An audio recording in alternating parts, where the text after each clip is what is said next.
నమస్తే, welcome to our channel. నేను పద్మిని. ప్రస్తుతంతో పాటు సోషల్ యాక్టివిస్ట్ కృష్ణకుమారి గారు ఉన్నారు, మాట్లాడదాం. మేడం నమస్తే. మేడం నమస్తే. దేవేగౌడ మనవడు ప్రజ్వల్ కామాంధుడే. అతను చేసిన నేరాలు ఏవైతే ఉన్నాయో రుజువైన సందర్భంలో high court, special high court, Bengaluru special high court తీర్పునిచ్చింది మేడం. తనకి శిక్షణ అయితే విధించింది. ఎట్లా చూడాలి? ఈ పొలిటీషియన్స్ డెఫినెట్ గా రకరకాల అకృత్యాలకు పాల్పడతారనేది జగమెరిగిన సత్యమే. ప్రత్యేక దాని గురించి ఏమి వీళ్ళు శుద్ధపూసలు అని చెప్పేటటువంటి పరిస్థితి ఉండదు జనరల్ గా.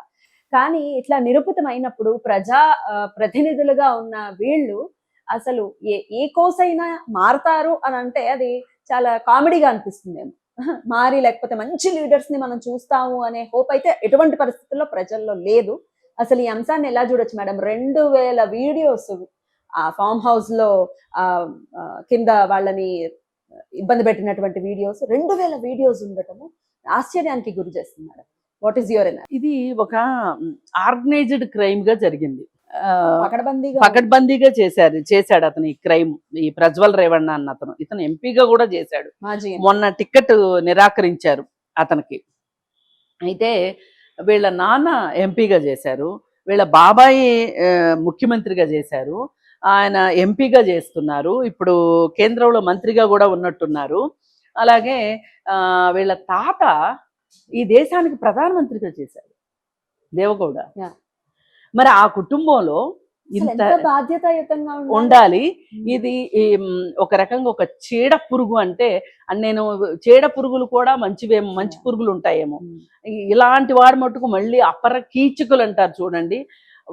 రాక్షసుల్ని సైతం మనం తక్కువ చేసినట్టు అవుతుంది వాళ్ళతో పోలిస్తే. వాళ్ళకి అన్యాయం చేయడానికి ఏమీ లేదు, కంపేర్ చేయడానికి లేదు. అన్కంపేరబుల్ మెంటాలిటీ అనమాట. ఇతను ఎన్నో వందల మందిని అతను అత్యాచారం చేశాడు. అతని అత్యాచారం కావచ్చు, కన్సెక్షువల్ సెక్స్ కావచ్చు చేశాడు. అయితే ఇతను సరదా ఏంటి అంటే, ప్రతి కార్యక్రమాన్ని ఒక వీడియో తీసి పెట్టుకోవడం అతని ఇష్టం. అది రెండో పర్సన్కి తెలుసో లేదో తెలియదు మనకి. అయితే అతను పెట్టుకున్నాడు. మరి ఇంకా వాడు ఎంపీ ఎట్లయ్యాడో, వాడు రోజు ఇదే దినచర్య అయినప్పుడు మరి అసలు ఆ రోజు ఆ దొరికిన వీడియోల్ని చూసిన పోలీసులు అయితే మూర్చిపోయినంత పని అయింది. ఎలక్షన్స్ ముందు, మన జనరల్ ఎలక్షన్స్ కి ముందు వచ్చింది ఈ స్కామ్. అయితే ఇది బయటపడింది. అది కూడా మామూలుగా అయితే బయటపడేది కాదు. వాళ్ళ ఫామ్ హౌస్ లో పనిచేసే అమ్మాయిని విపరీతంగా వేధిస్తూ ఉంటే, ఆ అమ్మాయి ఏదో ఒకసారి లొంగింది, 2 సార్లు లొంగింది, ఇంకా పదే పదే అదే కార్యక్రమం కింద ఉండేసరికి ఆ అమ్మాయి నిరాకరించిందని ఆ అమ్మాయికి వీడియోలు చూపించి బెదిరిస్తే అప్పుడు మళ్ళీ ఆ అమ్మాయి లొంగిపోయింది. ఇక చివరికి విసుకొచ్చి ఆ టార్చర్ని తట్టుకోలేక కేసు పెట్టింది. కేసు పెడుతూ అమ్మాయి ఏం చేసిందంటే, తెలివిగా ఏవో ఆధారాలు పోలీసులకు ఇచ్చింది. ఇక తీగలాగితే డొంక కదిలింది. అయితే ఈ ప్రజ్వల్ రేవణ్ణ తండ్రి కూడా, రేవణ్ణ కూడా ఇలాంటి కార్యక్రమాల్లో పాలు పంచుకున్నాడు అనేది అప్పట్లో ఒక వార్త వచ్చింది. అది మరి ఇంకా నిరూపితం అయినట్లేదు. పైగా ఇతనేం చాలా పెద్ద వయసు ఉన్నవాడు కూడా కాదు. వాళ్ళ బాబాయ్ కుమారస్వామి కూడా చిన్నవాడే కదా ఒక రకంగా. 40s లో ఉంటాయా? కుమారస్వామికి 50 ఉంటాయి. వాళ్ళ అబ్బాయిని హీరోగా పెట్టి కూడా సినిమా తీశాడు. ఆయన భార్య ఉండగా మళ్ళీ ఇంకొక సినిమా యాక్టర్ని మళ్ళీ రెండో పెళ్లి చేసుకున్నాడు. ఈ పొలిటీషియన్స్ వీళ్ళ జబ్బులు ఏంటో తెలియదు. వీళ్ళు పోయినసారి కాంగ్రెస్ కి సీట్లు ఎక్కువ వచ్చినప్పటికీ కూడా నాకు సీఎం పదవి ఇస్తేనే నేను పొత్తులోకి వస్తాను అని చెప్పాడు. సరేనని కుమారస్వామికి సీఎం ఇచ్చారు, సీట్లు తక్కువ ఉన్నప్పటికీ. దాన్ని బీజేపీ పార్టీ పడగొట్టి వాళ్ళ గవర్నమెంట్ తెచ్చుకుంది. సరే, తెచ్చుకున్న తర్వాత మొన్న ఎలక్షన్స్ లో కాంగ్రెస్ గెలిచింది. ఇప్పుడు కాంగ్రెస్ ప్రభుత్వం ఉంది అక్కడ. అయితే మనం మాట్లాడుకోవాల్సింది ఏంటంటే, నీకు ఒక అవకాశం ఉంటే, డబ్బు, రాజకీయ పలుకుబడి, అలాగే ప్రభుత్వ యంత్రాంగం నీ చేతిలో ఉంటే, పోలీసులు నీ చేతిలో ఉంటే, డబ్బుంది కాబట్టి చట్టాన్ని మేనేజ్ చేసుకోగలిగితే, నువ్వు ఇలాంటి పాపిష్టి పనులు చేస్తావా? చేసి తప్పించుకోగలవా? తప్పించుకోగలనే ధైర్యంతోనే చేశాడు. డెఫినెట్లీ. కానీ అది సాధ్యపడలేదు. అప్పుడప్పుడు ఏమవుతుందంటే, చట్టం చెయ్యి చాలా పొడుగ్గా ఉంటది. మనం ఏమనుకుంటామంటే డబ్బు ఉంది, మనం తప్పించుకోవచ్చు, చేయొచ్చు. ఏమైనా చేయొచ్చు అనుకుంటారు. అవును మేడం. కానీ అన్నిసార్లు అది కుదరదు. ఇప్పుడు ఇతని చరిత్ర సమాప్తమైంది ఒక రకంగా. మొన్న టికెట్ ఇవ్వలేదు, ఎంపీ టికెట్ ఇవ్వలేదు. నేనేం జాలితో నేనేం బాధపడట్లా టికెట్ ఇవ్వనందుకు. ఉమ్. ఇప్పుడు నీ రాజకీయ జీవితం సమాధి అయిందా? ఉమ్. నీ తాత పరువు ప్రతిష్టలు Yeah. దెబ్బతిన్నాయా? అలాగే నీ కుటుంబ పరువు, అసలు నీ నీ తల్లిని, నీ భార్యని ప్రపంచం ఎలా చూస్తుందని అనుకుంటున్నావు నువ్వు అసలు? ఇప్పుడు మీకు ఒక కుటుంబాలు ఉన్నాయి, మీరేం అడవి మనుషులు కాదు Yeah, కదా. yeah. మీరు ఏకోన్నారాయణలు అయితే మీరు ఎట్లన్నా చేసుకోవచ్చు, ఏమన్నా కావచ్చు. నేను అడవుల్లో బతుకుతున్నాను, నాకు ఈ ప్రపంచంతో పనేంటి, డోంట్ కేర్ అని బతకడం కాదు కదా. నువ్వు సభ్య అవును. సమాజంలో మనుషుల మధ్యలో బతుకుతున్నావు. నువ్వు సంఘజీవివే.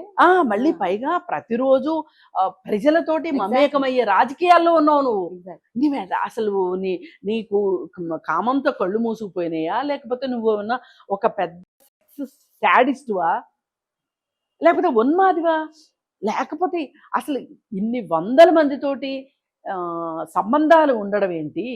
అలాగే వాటిని నువ్వు కెమెరాల్లో బంధించి, నువ్వు ఎందుకు కెమెరాల్లో బంధిస్తావు? వాళ్ళని మళ్ళీ మళ్ళీ పిలవడానికే కదా, బెదిరించడానికే కదా. ఇప్పుడు ఇది ఏమైపోయిందంటే ఈ నేరము మల్టిపుల్ అయ్యింది. Yeah. ఇప్పుడు అత్యాచారం చేయడం ఒక తప్పు, దాన్ని రెండో వాళ్ళ అనుమతి లేకుండా చిత్రీకరించడం ఇంకొక తప్పు, దాన్ని చూపించి బెదిరించి మళ్ళీ మళ్ళీ పదే పదే దారుణాలు చేయడం ఇంకొక తప్పు. Yeah. ఇన్ని నేరాలు మల్టిపుల్ అయినాయి. ఇప్పుడు ఇతని మీద బోలెడు సెక్షన్స్. ఇతను మామూలుగా అయితే మన దేశంలో మరి డబ్బులున్న అబ్బాయి కాబట్టి ఇతను పై కోర్టుకి వెళ్తాడా, ఆ పై కోర్టుకి వెళ్తాడా, కొన్ని సంవత్సరాలు డ్రాగాన్ చేస్తాడో తెలియదు. కానీ విదేశాల్లో అయితే మటుకు ఒక 4 సార్లు 7-8 జన్మలకు సరిపడా, అంటే ఒక 200 సంవత్సరాలు జైలు శిక్ష వేసేస్తారు. 200 సంవత్సరాలు జైలు శిక్ష వేస్తారు. అట్లా వేసినవి ఉన్నాయి. లేకపోతే 3-4 సార్లు ఉరిశిక్ష చేస్తారు. అది కూడా విన్నాం మేడం. అదే కదా. ఇప్పుడు అట్లాంటి అర్హుడే, దానికి అర్హుడే, ఖచ్చితంగా అర్హుడు ఇతను. కాకపోతే మనం ఏంటి అంటే ఉరి శిక్ష వేసినంత మాత్రాన వేరే వాళ్ళకి కనువిప్పు కలుగుతుంది అనే నమ్మకం లేదు కాబట్టి మనం పదే పదే ఉరి శిక్షలని అనట్లేదు. కానీ అసలు మామూలుగా ఇలాంటి వ్యక్తులకి సభ్య సమాజంలో బతికే హక్కు ఉందా? ఇట్లాంటి వాళ్ళని జంతువులు తిరిగే అడవిలో వదిలిపెట్టాలి తప్పితే వీళ్ళని జైళ్ళు శిక్షలు వేయడం కూడా కరెక్ట్ కాదేమో. ఇప్పుడు ఒక పెద్ద లోయల్ లాంటి ప్రదేశాల్లో ఇస్తే వాళ్ళ జీవితకాలం సరిపోద్ది అందులోంచి పైకి రావడానికి. వచ్చేలోపు చచ్చూరుకుంటారు. అక్కడైతే ఎవరికి ప్రమాదం ఉండదు వీళ్ళ వల్ల. వీళ్ళ ఖర్చు కూడా ఉండదు మేడం, అన్నం పెట్టే ఖర్చు కూడా ఉండదు. కాకపోతే జైల్లో అందరూ అన్నం పెడతారు అంటారు, కానీ వాళ్ళతో పని చేయిస్తారు జైల్లో, పనులు చేయిస్తారు. అదేమి ఫ్రీ సర్వీస్ ఏం కాదు. ఇప్పుడు నిన్న ఇది ఉంది కదా, ఏది లిక్కర్ స్కామ్ లో ఒక అతను చెప్తేనే లిక్కర్ డంప్ బయటపడింది. 11 కోట్లు దొరికాయి కదా.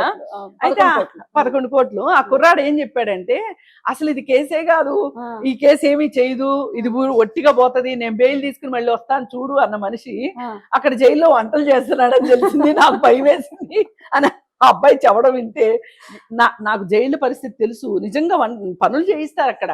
మరి క్రిమినల్స్ అయితే మరి కరుడు గట్టిన ఇప్పుడు కసప్ లాంటి వాళ్ళు ఉన్నారంట, వాళ్ళతో పనులు చేయించకపోవచ్చు. కానీ మనం మాట్లాడుకునేది నార్మల్ ఖైదీల గురించి కదా, వాళ్ళతో పనులు చేయిస్తారు. కానీ నా ఉద్దేశం ఏంటంటే అతనికి ఒక ఏకాంత వాసం, ద్వీపాంతర వాసాలని ఉండే పాత రోజుల్లో, అలాంటి ద్వీపాంతర వాసం వెయ్యాలి. ఎందుకంటే అతనికి ఎట్టి పరిస్థితుల్లో సభ్య సమాజంలో బతికే హక్కు లేదు. ఒక కామన్ సివిలియన్ గా బతికే హక్కు అతనికి లేదు. కాబట్టి అతనికి ఉరిశిక్ష చాలా చిన్నదని నా అభిప్రాయం. అందుకని అతన్ని మనుషులు సంచరించిన దీవిలో వదిలేయాలని నేను కోరుకుంటాను. అద్భుతం మేడం, నిజంగా ఇది చాలా అర్థవంతమైనటువంటి శిక్ష అనిపిస్తుంది. మరి మీ ఒపీనియన్ ఏంటో కమెంట్ సెక్షన్ లో ఖచ్చితంగా కమెంట్ చేసి తెలియజేయండి. Right madam, thank you so much. నమస్తే మేడం.